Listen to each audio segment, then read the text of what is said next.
Langsung mulai saja perkuliahan lanjutan sebelumnya minggu yang lalu. Jadi minggu yang lalu itu kita membahas terkait tentang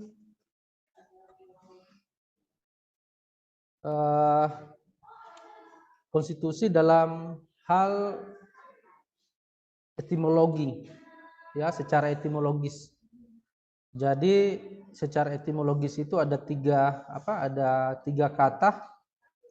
Yang pertama itu adalah konstitusi terkait, ya, konstitusi, ada konstitusional, ada konstitualisme. Ya, jadi ada tiga kata, ya. Maknanya sama namun penggunaannya sangat berbeda. Ya. Jadi maksud dari lanjutan pertemuan kemarin itu adalah kalau konstitusi itu menyangkut tentang ketentuan undang-undang, ya, undang-undang dasar. Sedangkan konstitusional adalah menyangkut tentang kebijakan. Sedangkan konstitusionalisme adalah menyangkut tentang paham suatu negara. Maksudnya adalah misalnya pertama ingin saya sampaikan menyangkut tentang konstitusional. Jadi konstitusional ini adalah misalnya kebijakan ketua STH Painan, ya. Oh, kebijakan ketua STH Painan atau kebijakan menteri atau kebijakan presiden, oh itu adalah sah, ya, sah menurut undang-undang, menurut hukum, itu konstitusional. Kalau konstitusionalisme adalah menyangkut akan sewenang-wenang. Apa yang dibatasi? Yang dibatasi adalah adanya undang-undang. Nah, begitu juga misalnya dalam kekuasaan negara. Misalnya kekuasaan presiden, kekuasaan polisi, kan misalnya teman-teman bisa lihat kan, yang isu-isu yang kemarin menyangkut misalnya isu penganiayaan atau pembunuhan terhadap misalnya si A, ya. Kalau misalnya kekuasaan negara atau misalnya institusi, ya, harus dibatasi. Kenapa harus dibatasi? Kalau tidak dibatasi akan sewenang-wenang. Kalau contoh kecilnya misalnya, kalau misalnya si A misalnya di lampu merah, ya, kan itu kan kalau ada yang berhenti, ada yang tidak, ada kan sesuai rambu-rambunya itu. Kok misalnya walaupun saya udah mengikuti peraturan yang rambu-rambu lintas, di lalu lintas, saya mengikuti peraturannya, ketentuan hukumnya, tetapi tetap saya dikenakan denda. Nah, makanya kalau misalnya ada undang-undang maka itu dibatasi. Sehingga ketentuan-ketentuan yang ada dalam undang-undang itu misalnya institusi kepolisian tidak sewenang-wenang, atau institusi kampus tidak sewenang-wenang, atau institusi presiden tidak sewenang-wenang. Ya. Iya kan, kalau misalnya pertama, misalnya Adinda misalnya membawa motor di lampu merah misalnya, kan ada ketentuannya itu. Kan ada ketentuannya, oh ini kalau misalnya hijau jalan, tapi tiba-tiba kok saya ditilang, pelanggaran saya apa? Kan ada ketentuannya di situ. Ada di Undang-Undang Lalu Lintas nomor 20 tahun 2009 nomor 22 atau gimana? Jadi ada undang-undang yang menyangkut tentang itu. Kenapa harus ada undang-undang? Karena untuk membatasi kekuasaan, membatasi penyelenggaraan negara tadi. Kalau tidak ada undang-undang, apa yang terjadi? Ya? Ya berantakan, mereka akan sewenang-wenang. Misalnya kalau misalnya di RT atau di kelurahan atau di kecamatan, Kalau tidak ada peraturan gubernur atau peraturan wali kota atau yang di sini, misalnya di mana kan ada taman wisatanya, kan ada ketentuannya itu. Nah, kalau misalnya tidak ada aturan, misalnya bagi pengunjung, bagi pengelola, kan harus ada aturannya. Kalau tidak kan, kalau tidak masing-masing akan membuat apa namanya, akan melakukan pelanggaran begitu. Nah, makanya harus secara konstitusional, secara konstitusionalisme, ya. Jadi konstitusional ini menyangkut kebijakan, konstitusionalisme ini misalnya masalah ada pembatasan dari kekuasaan, ya. Kalau misalnya saya sebutkan tadi masalah apa harus ada undang-undang, kan seperti itu. Bisa dipahami ya?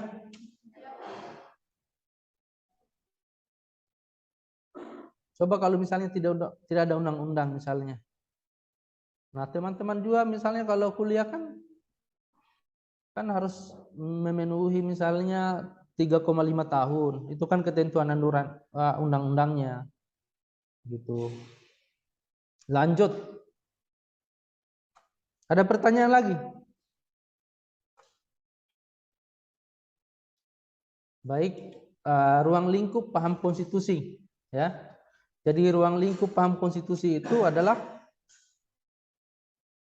pertama adalah kekuasaan tunduk pada hukum. Kedua adalah jaminan dan perlindungan hak asasi manusia. Ketiga adalah peradilan yang bebas dan mandiri. Keempat, adanya pertanggungjawaban rakyat. Nah, kekuasaan tunduk pada hukum itu misalnya apa?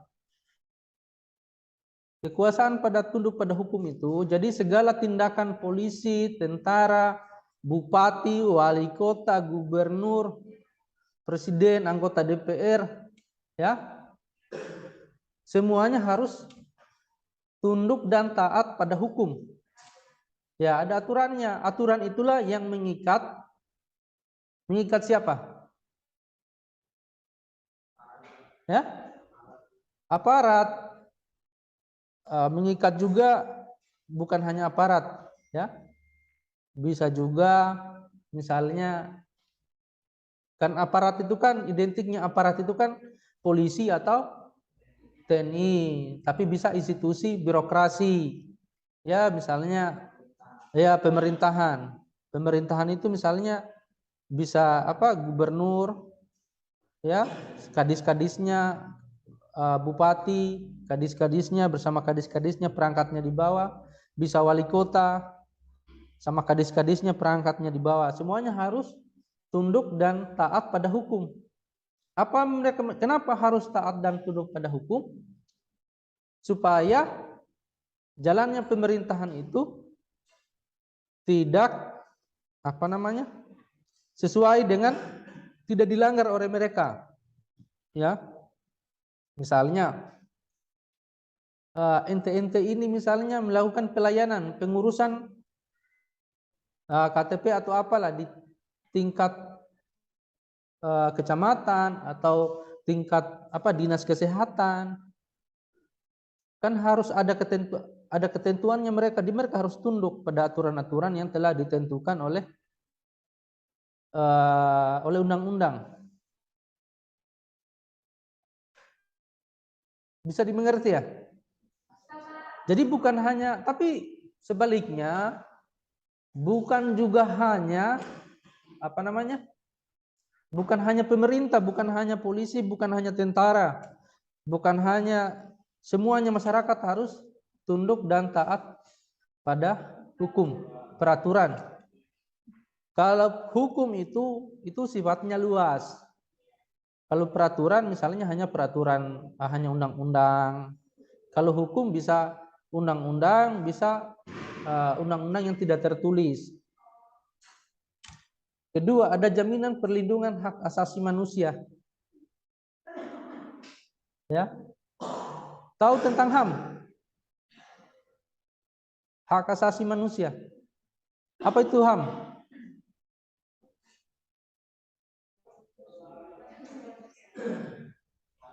HAM.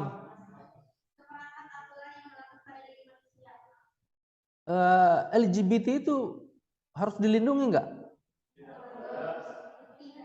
Nah, ini kan jaminan dan perlindungan hak asasi manusia. Seperti tadi Adinda tadi, seperangkat hak asasi harus dipenuhi. Itu harus dilindungi atau tidak? Dilindungi misalnya kebebasannya atau tidak? Misalnya orang LGBT. Misalnya siapa yang kemarin? Yang suaminya atau istrinya orang Jerman itulah. Ragil. Nah, apakah keberadaan mereka untuk berekspresi di wilayah NKRI, wilayah Indonesia atau di wilayah Banten ini dilindungi atau tidak? Mereka misalnya berciuman di depan atau berpelukan jalan, dilindungi enggak? Ya? Kenapa tidak dilindungi? Apanya yang tidak dilindungi? Apa yang tidak dilindungi?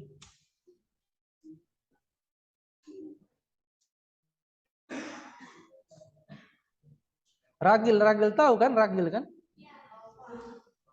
Atau misalnya pasangan lesbi yang apa namanya? Bukan, yang cowok sama cowok, ada cewek sama cewek. Ada lesbi, ada lesbi itu cewek sama cewek. Kalau laki-laki apa namanya? Gay. Jadi kalau secara kalau tentang kebebasan berekspresinya mereka, keberadaan di Indonesia memang secara hukum tidak ada yang mengatur tentang, tapi kalau misalnya keselamatan mereka kita tidak boleh ganggu, itu dilindungi. Tapi kalau misalnya mereka mau menikah kan sesama jenis, itu tidak boleh di Indonesia kecuali di luar negeri. Nah, atau misalnya pesta gay yang ada di Kelapa Gading beberapa bulan yang lalu kan ditangkap sama polisi itu, atau di Depok. Semuanya laki-laki, telanjang semuanya, pesta apa gitu loh. Ini kan kita ini kan berdiskusi menyangkut tentang hak asasi manusia. Nah, jadi hak asasi manusia itu tidak dilihat dari ekspresi seperti itu. Jadi hanya dilihat dalam konteks keselamatan jiwanya. Tapi kalau untuk berhubungan A, B, untuk berpacaran, kan untuk seperti ini itu tidak boleh. Itu dilarang di negara kita. Dipahami ya? Ada pertanyaan lagi? Atau enggak? Ini masalah hak asasi manusia. Jadi hak asasi manusia itu memang melekat. Ya, tapi bukan berarti misalnya seorang LGBT bisa melakukan tindakan yang merusak moral, itu tidak boleh kalau di Indonesia, itu tidak boleh. Ketiga adalah menyangkut tentang peradilan bebas dan mandiri. Ya. Jadi peradilan bebas dan mandiri itu adalah teman-teman kan sering ya di media cetak, di televisi ya, atau di di elektronik, di koran, itu banyak hakim yang tertangkap ya. Ada sebagian hakim atau suap.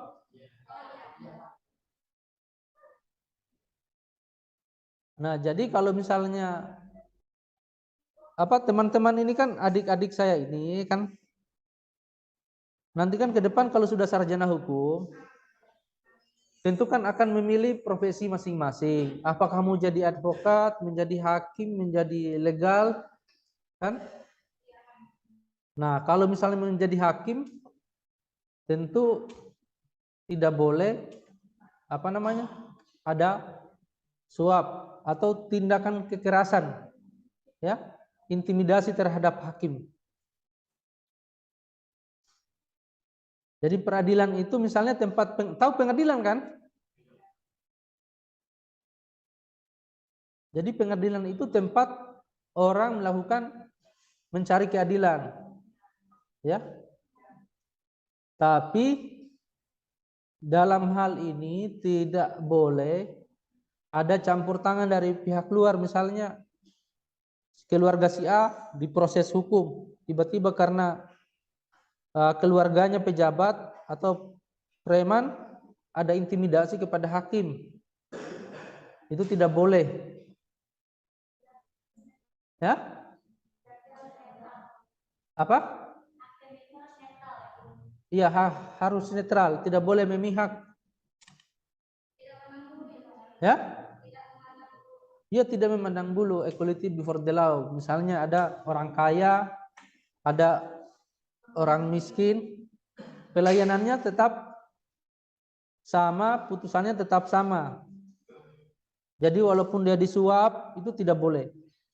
Ya, dia harus bebas dari tekanan manapun. Ya. Ada yang mau bertanya?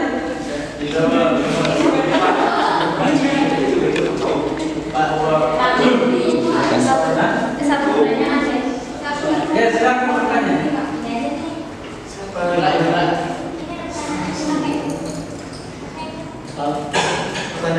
Ya, silakan bertanya. Bertanya. Dari undang-undang itu semua itu siapa yang mengesahkan itu? Peraturan itu siapa yang mengesahkan?